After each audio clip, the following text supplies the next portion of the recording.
Welcome, friends, to another edition of Economic Update, a weekly program devoted to the economic dimensions of our lives. Jobs, incomes, debts, our own, those of our children, those in the larger society we live in. I'm your host, Richard Wolff.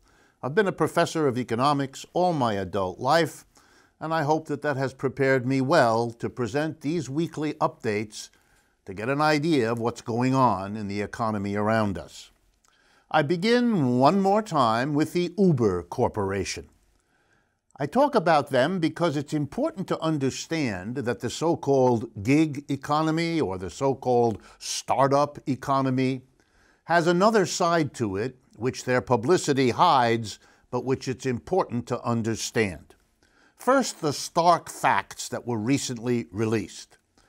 A year ago, 2016, hackers broke into the Uber system and thereby got all kinds of information, credit card numbers, addresses, all of that, of, get this, 57 million Uber customers and drivers. A year ago. We learned about it over a year later. It was hidden by the Uber company, they knew all about it, for a year. But the news gets worse. A ransom was demanded by the hackers in order not to use and go public with what they had achieved. And the Uber Corporation paid them $100,000, good deal for the hackers, to hide all of this. But as these things will, it came to light. What does this mean? Well, it means that Uber lied to us by not telling us, 57 million of us, that our information had been compromised for a year. Lord knows how many people's lives were messed up in terms of their credit and a whole lot of other things like that over that period of time. A ransom was paid? That's how the corporation handled it? Well, let's see what that means. Here's what it probably means without having the books of the Uber company available. You can't be sure. But it probably means that companies like Uber, which accumulate all kinds of very valuable information, ought to spend a lot of money making sure these private bits of information are secure. Clearly, Uber didn't do that. And maybe Uber calculates, like no doubt other ones of these companies do, that it's cheaper to pay off the hackers $100,000 than to make sure that our information, given freely to Uber, is secure. And this leads to the general conclusion about companies like Uber. Basically, Uber provides taxi rides. That's right. They do the same thing that a taxi company does. You get involved with them, you call them, you hail them, and they take you where you want to go. That's what Uber does. Only this is a difference.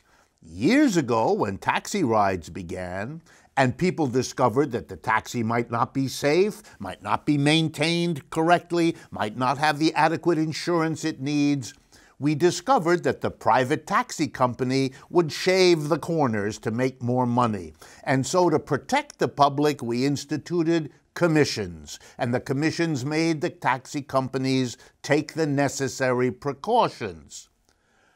And that, of course, is expensive. So what the commissions did was set the taxi rides at a price that would pay the driver and pay the company enough money to meet the demands of the commissions for our safety. All that Uber is a way around the safety.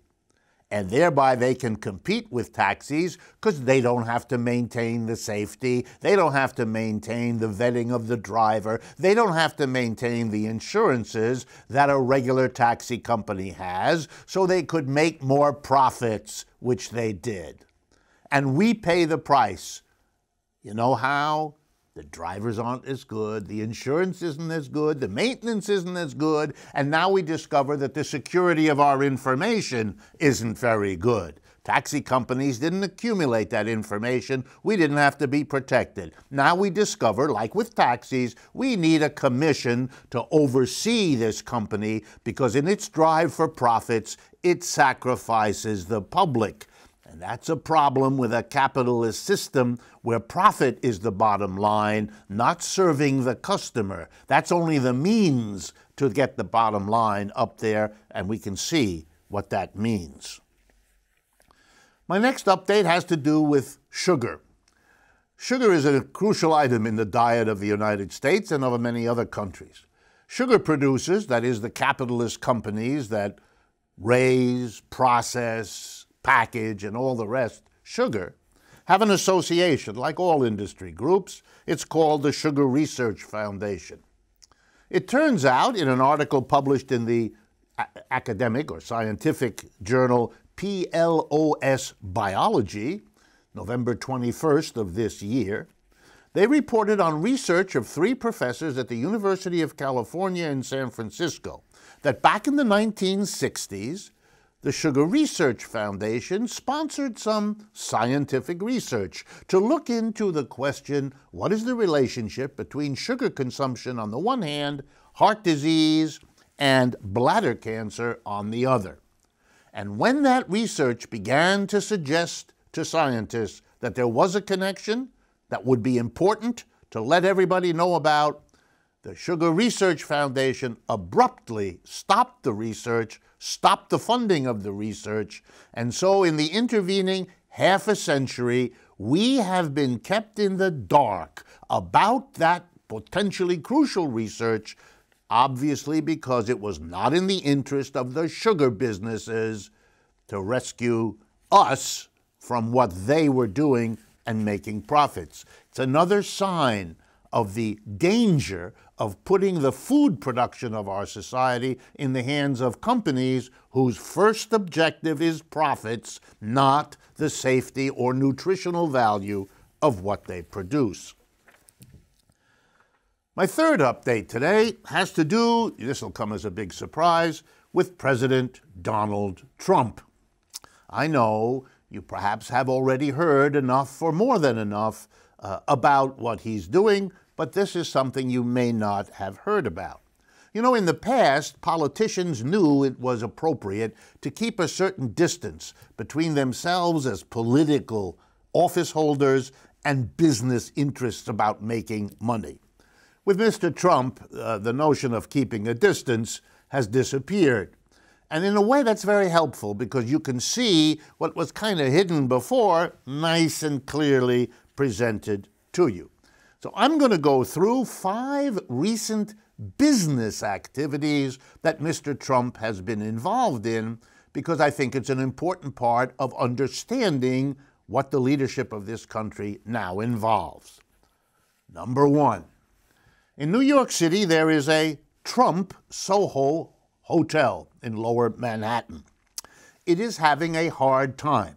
It turns out that New Yorkers and people visiting New York seem not to like to see the Trump name on the hotel, and so they haven't been going there. Occupancy rates are poor, money is not being made, and so a divorce has been arranged between the Trump Organization and that hotel so that it won't be the Trump Hotel anymore, because that's the strategy of how to make this hotel pay. Score 1 against Mr. Trump's financial interest. Here's another part of that story. That hotel is partly a hotel and partly a set of condominium apartments. The condominium owners have together sued the Trump Organization because they claim in order to buy those co-op apartments, they were given figures by the Trump Organization which inflated the amount of money being spent and the number of these apartments that were being sold to create the impression that there was a groundswell of demand for these choice pieces of real estate. Turns out that those numbers weren't accurate, at least that's the claim, of the condo owners living in the same building. But now it gets juicier. Let's turn to the following statistic, which I have to admit, when I first encountered it, was so overwhelmingly I did a double and triple check just to make sure the numbers are right. Mr. Trump has been president for roughly 400 days as we produce this program. Listen to this. On 100 days, out of the 400 he's been president, he visited one or more of his own properties. Let me explain what this means. On a trip to some foreign country, he makes stops along the way, not because he has business to do in terms of being the president. It's because he's got with him an army of press people who will take good pictures of him at this hotel, that golf course, this hotel and golf course. This is publicity that would cost millions if it were paid for, but it's on your dime and my dime because he's traveling in the presidential jet. If he did it once in a blue moon, you'd think it was kind of tasteless. He did it 100 days out of the 400 he's been a president. This is a systematic self-promotion of his business interests. In the month of November 2017, we have a new business on the internet. It's called TrumpStore.com. It sells hats, polos, and other golf gear with the Trump name on it. I want to let that sink in. And now the last one. Republican Party groups have decided it's a good idea to locate their events at the properties owned by the president. So the last one I heard of, and so I decided to bring it to your attention, in early November of this year, at Mar-a-Lago in Florida, the Republican Attorneys General Association of the United States had a dinner with their most important corporate donors. It cost $125,000 per person to attend this event, and it was for a weekend at Mar-a-Lago. So all that money had to be paid to Mr. Trump, who owns the facility. This is a level of mixing politics and business that goes beyond what we've had in the past, and I'll leave you to draw your own conclusions. Before going on to the remaining updates, I want to remind you, we maintain two websites that I want to urge you to visit and make use of. rdwolff with 2fs.com and democracyatwork.info. That's all one word, democracyatwork.info. There's a great deal of material that we load up to these websites every day. It's there to enhance, to elaborate, to extend what we do on this program. It's available to you 24/7, no charge whatsoever. These websites allow you also to communicate with us what you like and don't like about the program, what you'd like to see us do. These websites allow you to follow us on Facebook, Twitter, and Instagram, to see what we're doing on YouTube, and so on. It's a resource that we make available to partner with you in making the reach of all that we do even greater than it would be if it was just us alone, rather than in partnership with you. For those of you that are listening to this program, if you would like to see the televised version of the program, please visit us at patreon.com, that's Patreon, patreon.com/economic update for the television version of the program. Returning to our economic updates, I want to talk about what is for me a personal tragedy, because I live in New York City. The tragedy I'm talking about is the subway system. This is a fundamental public service. Millions of people rely upon this institution to get to and from work, to get to and from business, jobs, friends, associates, family members, you name it. It's the way you move around a big city scattered across 5 big boroughs. But the subway system in the largest city in America, the city most visited by folks from other parts of the world, let me tell you about the conditions that it's in. First, daily ridership. 5.7 million people use the subways every day. That is double the number of people who used it 20 years ago. In other words, we have an enormous increase in the need for, the reliance on, the social importance of this mass transportation system. The percentage of weekday trains that reach their destinations on time, 65%. That is the worst performance of any major transit system anywhere in the world, including other cities in the United States.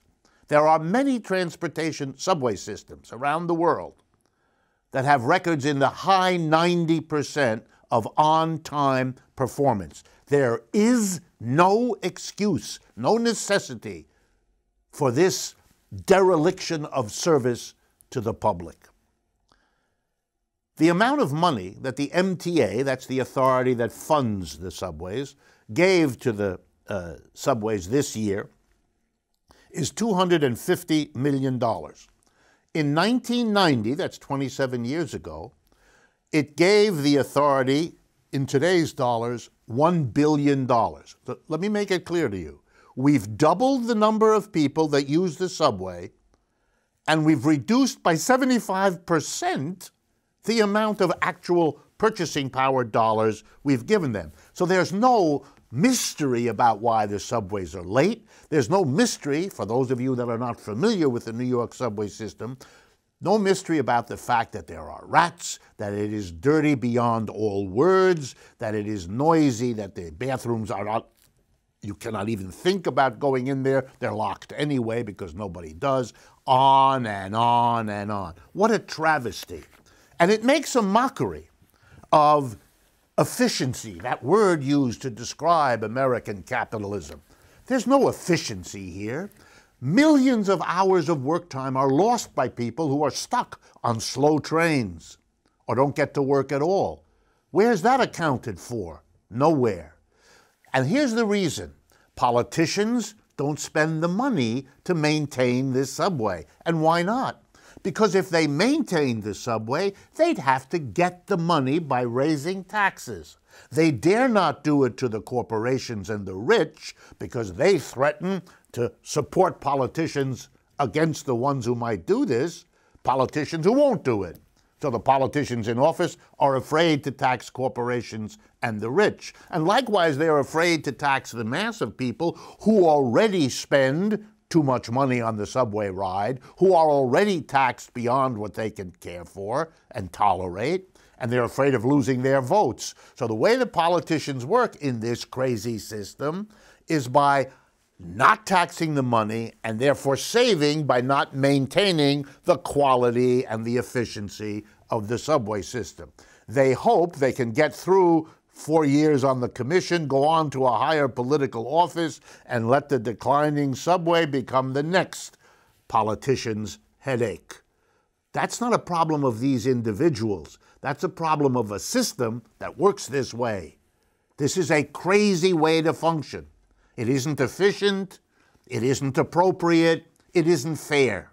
Because obviously the people who are not paying the taxes are very different from the people who have to rely on an unstable, unsafe, unsanitary subway system every day of their working lives. I turn next to Britain, not because I'm only interested in speaking to British people about their situation, but I'm doing it because Britain's reaction to the crisis of 2008 is rather close to that of the United States, imposing an austerity on the mass of people, getting a recovery, in quotation marks, mainly for the corporations and the rich, and letting it bypass the mass of people, but focusing in the newspapers owned by corporations and the rich on the recovery they are enjoying, with the little clever maneuver of suggesting everybody is enjoying it when it's not the case. The latest statistics from the Institute of Fiscal Studies, which is the Office of Budget Responsibility, the leading official of the British government, indicates that household disposable incomes will fall for an unprecedented 19 straight quarters between 2015 and 2020. In other words, we are now in the middle of the longest sustained decline in the household income of the British working class in the history of the country. That's what's called a recovery that only benefits a few at the expense of the many. This makes it the worst decade in the performance of the British economy, according to the Bloomberg News Service on the 23rd of November. It makes it the worst performance decade in the British economy since 1812, when Napoleon invaded Russia. There's no way that you can do anything other than shake your head about such a performance. The last item I want to talk about is, in a way, profound. It has to do with Norway, a very little country, under 6 million, actually 5.3 million people. In other words, the country of Norway is a much smaller population than, say, the city of New York all by itself. But the country of Norway was lucky in a particular way, and luck has an awful lot to do with the economic story I'm about to tell you. A couple of weeks ago, Norway shook up the world market in gas and oil. Why? Well, to understand this, you have to understand that some decades ago, oil was discovered in Norway and the ocean around Norway. Good luck for Norway. A lot of oil. And what Norway did, understandably, was become rich, wealthy, grow with the revenue from all the oil. But the revenue was so enormous that the Norwegians understood, like other countries in this situation, that eventually the oil would run out. And if they made their entire economic well-being dependent on oil, when the oil ran out, so would their economic well-being. So here's what they did. They established something called a sovereign wealth fund. What that is money set aside, in this case by the country of Norway. Part of the revenue they got from the oil and gas they were lucky enough to be sitting on wouldn't be spent for the ongoing functions of government, wouldn't be given to private enterprises, would be run by the government as a fund to be invested in companies around the world and to generate thereby a growing stream of income from a growing pot of wealth that would sustain the people of Norway long after the oil and gas they had was used up. And that is now in excess of $1 trillion worth of Norway's fund. So what shook up the world? The decision of Norway to sell all of the stocks in oil and gas companies that their sovereign wealth had invested in. Why? Because they think the era of oil and gas is coming to an end. They said so. They don't want to be invested in the shares of oil and gas company as the world's use of oil and gas fades out and we shift to solar energy, to wind energy, to all of the other forms of generating energy that are either going to be cheaper or safer or both. And the Norwegians, even though their economy still depends on oil, were smart enough and careful enough to know, if you pardon the pun, which way the wind is blowing in terms of their investments. Something that other investors in oil and gas everywhere in the world should be thinking about. Something that half the states in the United States, whose incomes are dependent on oil and gas, maybe ought to be thinking about. That's why it shook everybody up. But here's what I want to talk to you about, the absurdity of this. And this is not a critique of Norway. They're doing what this system makes reasonable to do, and I hope you've understood that from my description. 5.3 million people are deciding through their government what to do with trillions of dollars of wealth. Is that democratic? They are a tiny 0.00001% of the world, but they own over almost 2% of the world's stocks of corporations because they happen to be located where there happens to be oil. This is a very strange way of using the resources of this planet. It's like a game of lottery. You happen to get the oil under your country. You can shape how the world works for 100 years, and if you happen not to, you lose. No wonder then the world is riven with conflict and tension and envy and bitterness. This is no way to use the resources of a planet. It ought to have been done in a democratic way with a sharing of resources across populations, so we're all in this together and not at each other with a kind of slavish subordination to private property and the happenstance of geology and geography. What a way to organize a world economy. Everybody on your own, everybody preserving their little piece of the action, their little profit, no matter how chaotic. So a decision by 5.3 million people in Norway will change the prices of oil and gas, the energy we all rely on, for 7 billion people who are the dog, and Norway is the tail. Who's wagging who here? That is an irrational way for capitalism to develop the world economy. And that's the most important part of this remarkable story from Norway. We've come to the end of the first half of Economic Update. I hope you have found that these economic updates shed some light on what is going on, shed some light on where we're headed. And they represent an important kind of economic news, unfortunately not reported on in any way that could and should be the case for an informed public. Stay with us. We will be right back.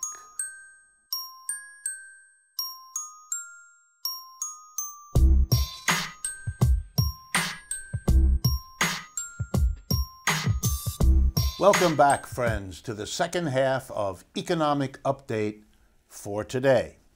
On this second half, it is my pleasure to be able to have a conversation with an old friend of mine, an economics professor like myself. I first met her when she was teaching at the University of Missouri in Kansas City. She was there for quite a few years. She's now moved and has taken a position at the State University of New York in Stony Brook on Long Island, where she is professor of public policy and economics. She has also served as chief economist on the U.S. Senate Budget Committee in 2015. She was an important economic advisor to Bernie Sanders during his 2016 presidential campaign, and she's a founding fellow of the Sanders Institute. So it is with great pleasure that I introduce you and welcome Stephanie Kelton. Thanks. Hi, Stephanie. Hi, Rick. Nice to see you again. Nice to see you. Thank you for having me.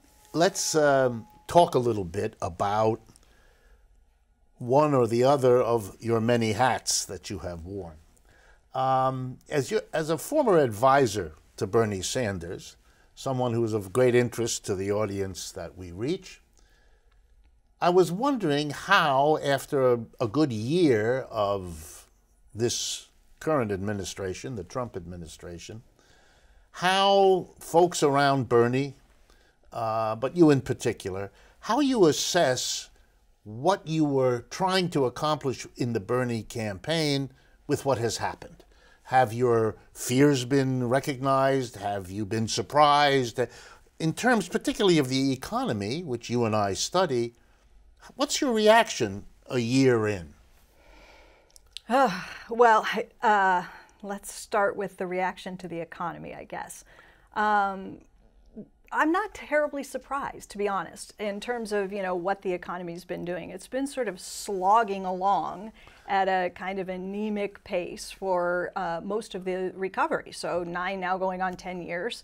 I don't think I expected much to change over the course of this year anyway. The big surprise maybe is how little the Republicans, given that they run the table, they've got the White House, they have both houses, the Senate and the House, how little they've been able to accomplish in terms of legislation. I think that's been surprising to me. Where we are as a country, look, the people who put Donald Trump in office were in some ways the kinds of people who were sympathetic to the Sanders campaign. That is, they felt like something wasn't working. They knew that the economy wasn't working for them. They knew that something wasn't right. It didn't feel right. Maybe it had to do with trade. Maybe it had to do with the, tax cuts. Maybe it had to do with big banks. Maybe, I don't know, but they knew something was wrong. Right. And they understood this block of voters that the person who was saying, give us basically 8 more years and we'll keep the good times going, there was something wrong with that message. Right. So, in a lot of ways, it didn't surprise me that his message, like Senator Sanders' message, won the day, although obviously differences, right? Yes. Important differences. But in terms of the economics, there's still very much a need, and those voices aren't being heard. And I think to some extent, I'm a little bit surprised. I'm surprised at just how egregious this administration has been in turning their backs so quickly on the people that put them into office. There's basically nothing in this piece of tax legislation that's coming down the pike for all of these people who he said, you're hurting, we know you're hurting, and what did he tell them? Help is on the way. Right. Help is on the way. There's no help for these people in this atrocious piece of legislation. So let me keep on that. Do you think either a movement of those people away from Trump towards something like Sanders' movement is underway, or if you don't, is it coming? I'm not sure that it's underway because I don't know that the signal has been sent that there is that alternative still lurking there for them, okay? So in terms of the revolution, there's a movement afoot and all that sort of stuff, I don't know that it's underway in a very powerful way, but I think it's ripe for the taking. And I think that to the extent that that message continues and voters begin to see, and they will, it's going to take a little bit of time before people put 2 and 2 together and figure out, we got totally bamboozled by this messenger, right? He said he was going to be there for us. He's not. And the more believable messenger, I think, for millions of Americans is Senator Sanders. Let me continue. I'm very interested in what goes on in Europe, and I follow, for example, very much and very closely now what's happening in England.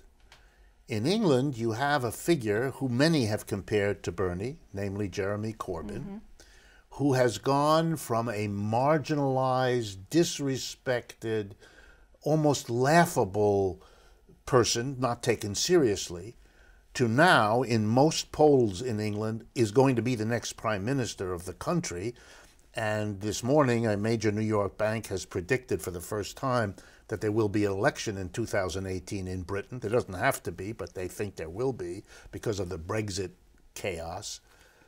Does that suggest to you the very possibility of what you just said? In other words, the British, who are like us more than almost any other European country, are clearly showing that there is a mass anger and resentment at what austerity has meant for the mass of the British people. Is it a fore-indication of what could happen here? I think it is. I think it absolutely is. You're right, these are 2 candidates who are similar in many ways, with a message that is very similar. For the many is what Jeremy Corbyn's sort of message is, right? And Senator Sanders' message is the same sort of thing. We're not going to let them divide us up. It's us against the big guy at the very top. It's the 99%, you know, we the people, right? It's our revolution, it's our movement. So I do think that what happens in the UK is very much something of a bellwether. It's telling us that the tides are shifting, that people are paying attention and engaging in the politics in a very different way, that ideas that were once viewed as scary and too big and too much overreach are now being normalized in a way that says, you know, like Senator Sanders did, with looking at all these other countries and saying, if they can do X, why can't we? Everything from healthcare to universal child care to you know, college for all, you just go down the list. How come all these other countries can do these things and the United States of America can't? And it got people thinking, yeah, why can't we? Why is that so impossible? Why is that so out of reach in a country like the United States of America? So I think that you're going to see more and more people welcoming the idea of a government that takes a proactive stance on behalf of the people and begins to turn away from this corporatist expression of the only way for the economy as a whole to do well is if we make sure the guys at the very top are doing extremely well. I noticed that Corbyn, in his speeches in England, regularly mocks trickle-down economics, regularly says phrases that are almost like, why don't we try trickle up? In other words, why don't we help at the bottom of the income and wealth distribution and then let the purchases trickle up into corporate profits and all the rest? He stresses, one of his planks now is free tuition in all British universities. He wants to tax the top 5%, basically, of British society. He's targeted them. And what is most intriguing to me is he has a strong commitment, stronger, I think, than Senator Sanders, at least so far, for worker co-ops, for there to be a systematic British government intervention to build up the cooperative sector alongside the traditional capitalist sector as an alternative organization of enterprise because it works better for the British people. That's an amazingly strong position, and he hasn't withdrawn. As he's gotten more and more popular with the polls, he hasn't moderated the message, and it seems to be working for him. Again, the same question. Are we there too? Can we do that too? Can we demonstrate the way he has that things that were spoken of as unthinkable a very few years ago are now part of the public discussion? I think that's exactly right. And I think that's what Senator Sanders did, putting some of those things on the table. With respect to worker co-ops, you may have seen his 12-point agenda. This was sort of the platform for the campaign. Worker co-ops were there, but you're right. It wasn't as out in front. He did not make that as much of a public issue as he did a number of other things. So if the question is, were he to do it over or to do it again, perhaps, and make worker co-ops something that he talked about on par with healthcare or college or something? Could he popularize the notion in the same way that now you've got Medicare for All polling at 66% across party lines, making public colleges and universities tuition free, 63% of the population across party lines supports? So could you do something like that by educating people? I don't think very many people in this country have the slightest idea what a worker co-op is. So first you have to have a lot of education about that. People know what healthcare is, they know what education is, but you got to do some education. And then you've got to persuade people that this is a form of empowering and strengthening workers, right, as an alternative to what we think of as traditional employment, private sector employment with private ownership. I do a lot of speaking, both on this program and around the country in public speaking, where I talk in great detail about worker co-ops. And all I see is, you're right, this is a new idea for many people or a very underdeveloped idea. But as we get into the conversation, the excitement in the audience is palpable. You can see the excitement of the recognition of what this might mean in their own personal lives, in the daily workspace that they spend 5 out of 7 days in, what that might mean. And there's a real, my guess is if you push this, if you make this a priority, it will tap into enthusiasms and commitments that you haven't touched yet before. And so I think it's happening in England, and I think it's very interesting that it would happen here. Am I correct that your focus in Stony Brook at the State University of New York, where you now are, will have something to do with economic development in the Long Island area? And might there be a place for cooperative workspace development in all of that? I'll tell you what we're involved in, what I'm involved in. So there's a new center launching at Stony Brook University. It's the Center for the Study of Inequality and Social Justice. And the center, the director was approached not too long ago by the Long Island Progressive Coalition. And they came to us with a proposition, which is, first they said, listen, we have this cool thing we're trying to do, we want to talk about it. We said, okay, what's the cool thing? And they said, we are paying a lot of attention to what they're calling the silver tsunami. All of the people who are baby boomers, who are approaching retirement, who own their businesses, who are going to be doing something beyond retirement. What are they going to do with the business? If the kids don't want to take it over and run it, what happens to the business? Do they sell it off, or do they allow the employees to buy the company and run it themselves?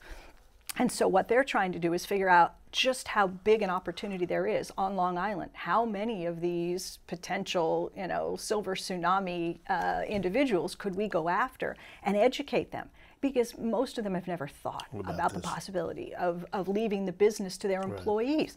And so they came to us and they said, can you help us identify the opportunity here on Long Island? And then sort of we'll take it from there. We'll go and we'll make the personal contact and we'll reach out. So the center is working with the organization, with the Long Island Progressive Coalition, to try to provide them with the research that they need to get this thing going. Well, one of the things I discovered, which you might find interesting, is in my travels around the country talking about worker co-ops, I expected that the bulk of the enthusiasm would come from the workers, that they would be the ones to see the advantages, the attractiveness, the potential.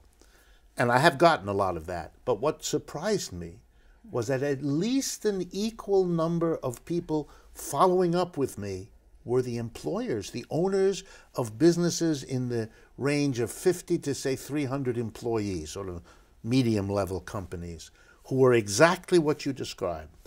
Approaching retirement age, their children were into other things. They didn't want to close the business. It's been their life work to create it.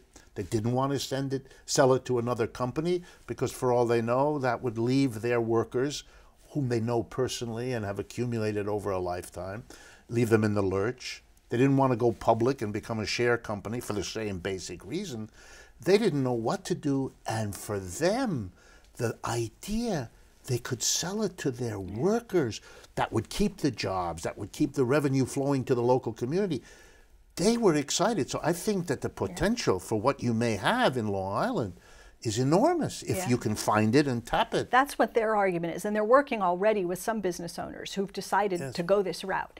And that's exactly the kind of thing they're hearing. They're hearing that we want to leave the company to someone who's got an interest in the preservation of what it is that they've spent a lifetime building. They're vested in the company, right? They're not going to turn their backs on it or treat the business as somebody who would chop it up, sell off portions of it. So we're hearing exactly the same kinds of things. Very interesting. Okay, let me change the subject a little bit and draw on you as a fellow economist. You've been doing work recently on a topic that we get emails literally every day about: student debt. I mean, I teach at the New School University here in New York City, and I would say once every 2 to 3 months, I will have a student come into my office and we'll talk a few moments about a term paper or an exam, the usual. And then when that conversation is over, I can sense they don't want to leave. They want to talk some more. So I say, look, let me get to know you a little bit, because I'll be a better teacher if I know my students. And then out it comes. Either they've just had a painful conversation with their parents or with their spouse, and what's the issue? The debt. They can't afford it. The parents can't give them the help of X thousand dollars that they had hoped to be able to give. And now they will have to borrow, but they already owe so much. And so they're thinking of leaving, but then they've wasted all of the debt. And the tears come because people are in an unbelievable squeeze play that is damaging to them, to everyone around them, and to our economy. Tell us a little bit about your research and what you're trying to do with it. Okay, so I worked with a team of economists. We worked for a little over a year and a half on this report. We thought when we took this on it was going to be about a 3-month project.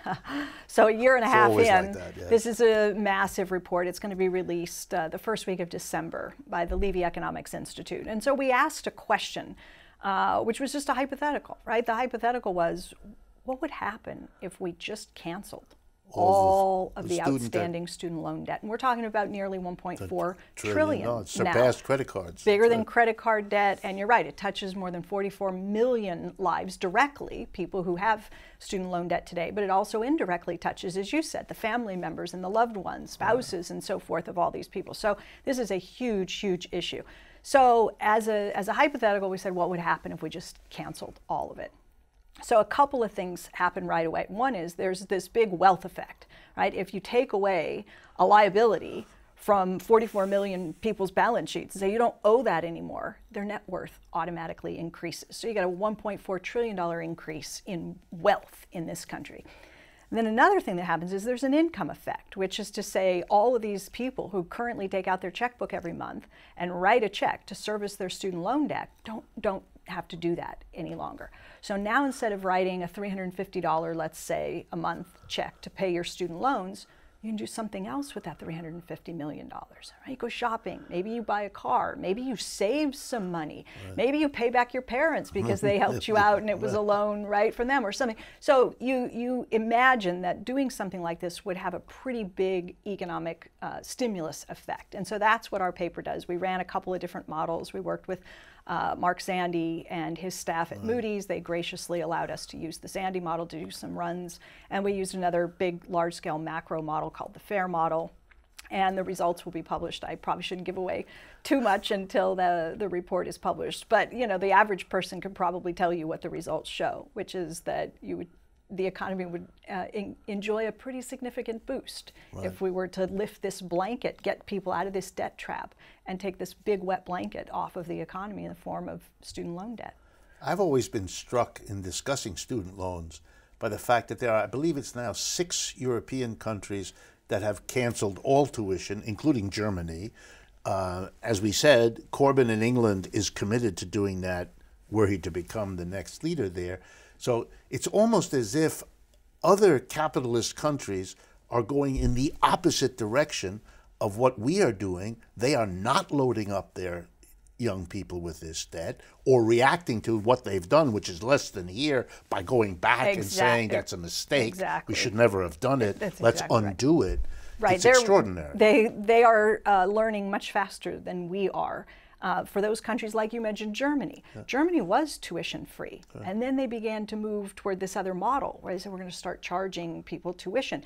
And that didn't go very well. And they quickly realized this was a policy error and we got to reverse this, right? And so... even though it's a conservative government that made these decisions, it encountered popular resistance, but it also encountered a kind of notion that the dividends, socially considered, of letting young people make a decision about the university that wasn't constrained by having to accept a mountain of debt was in the long-term interests of everybody in the society. And it was a way of calculating the social efficiency rather than the private profit efficiency that is so difficult for Americans, or at least a large number of them, to get their heads around. Yeah, because we tend to think it's such individualized terms. And so I've had people say, well, what about me? I paid off my loans, right? So I'm against this because it doesn't benefit me directly because I just finished paying my loans off last year. And you say, wait a minute, you do benefit and you got to walk them through. You have to put them in a frame of mind that helps them to understand that they're one part of this broad thing we call the economy, and that they're going to be dividends, as you said, and benefits to the larger society as a result of this. You know, how do you explain, though? We went through this in the United States with public education. When it was first decided back in the 19th century that we wanted to have public schools, you had to go through this procedure with people who didn't have children. Why should I pay taxes to support a public school system? I don't have children. You know, and it became painful to have to explain to them, well, if you live in a society where people are illiterate and therefore can't hold a job and you can't therefore do all kinds of things, don't you see how a public education program will benefit you in 1,000 ways? And you know, you had to, but it's sad that in a sense you have to do it again with this process, because it really is, again, do you want to educate your people in a proper way? Yeah, we don't talk about public goods the way we should in this country. And so people aren't, their ears aren't attuned to hearing people talk about education and these sorts of things as a public good. And so you really do have to start, in a sense, from ground zero and begin to push, you know, forward with some of these ideas that enhance the type of society, the type of economy that we could have. And I should say society over economy, right? It's a vision of the type of society in which you want to live, right? And what kind of associations you want to have, and what it means to be surrounded by people who have an education, who have had an opportunity to learn about music and architecture and history and literature, because their conversation over the supermarket checkout line is a better quality than it will otherwise be. It makes all of your life richer. Yes. Yeah. And why not do it? Yeah. Especially when other countries are busily, including countries we think of as competitors or models, and so on. All right, we're running out of time, so I want to pick your brain. What do you think? And I know this is a difficult question. What do you think is going to happen over the next 2 or 3 years in this country economically? Many people are saying we've been a relatively long time since the last major downturn. If you study the work of the National Bureau of Economic Research, we're due for an economic downturn more or less every 4 to 7 years. 2009, do the arithmetic, we're due. And there are a lot of people on Wall Street who think we're going to have this at some point. If you look at the American economy the way it is now, and you add the possibility of a fairly sharp downturn, say in 2018, how does that factor in? And I understand it's just your imagination, but you study this economy. What do you think? I do study the economy. In fact, I'm giving a talk on exactly this question in January. So it's coming up here pretty soon. It's going to be here in New York City. And the title of the talk is meant to be provocative. It's Recession Looms. All right. Right? Can Trumponomics extend the recovery? Can you tell us where and when, in case folks are interested? Yeah, I can pinpoint it to the hour if you'd like. No, but you know, seriously, for me, I don't want to look in the rearview mirror to try to spot the next recession. And so the idea that, you know, recoveries die of old age and that sort of a thing, that we're due, this has been the history. I think that with the right macroeconomic policies, we can extend this recovery a very long time. I don't believe that we can defeat the business cycle. I don't believe we're ever going to reach the point where we don't have a boom-bust cycle. I think we're always going to have that. But I think if we got the policy right, we could extend this recovery another, I don't want to put a number on the number of years, but I think that Mr. Trump could end his first term with an economy that doesn't go into recession. I think that's a perfectly reasonable thing to believe is possible. Do we have the kind of policies coming down the pike that are likely to generate the growth and sustain the growth that would be needed to do that? I'm not seeing that. So that's where the concern. Well, what about the 1.5 trillion deficit spending program that these deficit hawks have decided is now okay? What about that? Yeah, so you could have a $1.5 trillion stimulus in the form of additional deficit spending that I think could do a lot to boost growth and job creation.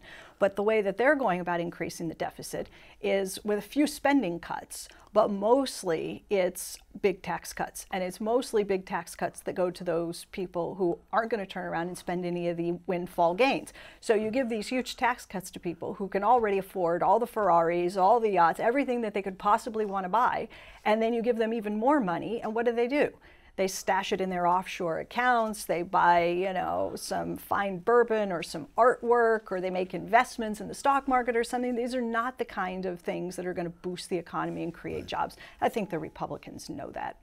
They're Yes. selling it as a job creation and a growth bill. I think they understand that that's not what it is. And I think... But it is a payoff to their donors, big time. Oh, it's a payoff to the donors. And I think that what you're seeing already is if we get this thing through, which they may well succeed in doing, the next thing we go after is infrastructure. And my thinking is that they're going, oh, shoot, we need something that's actually going to boost growth and create some jobs. And the tax bill's not going to do it. But if we can get infrastructure in behind it, then we can point to the tax cuts when the economy starts producing some more jobs and go, see, we told you so, right? Tax cuts are boosting the economy. Good. That's what I wanted to get out on that. Thank you very much, Stephanie. We kind of run out of time. I hope you'll come back and do this again now that you're closer to us here in New York. I'd love to. And you. All right. And I want to thank all of you as well for joining us and to listen to what Stephanie Kelton, an important economist in this country for quite a while now, what she has to say. And I also hope that you will join with us again next week for another edition of Economic Update.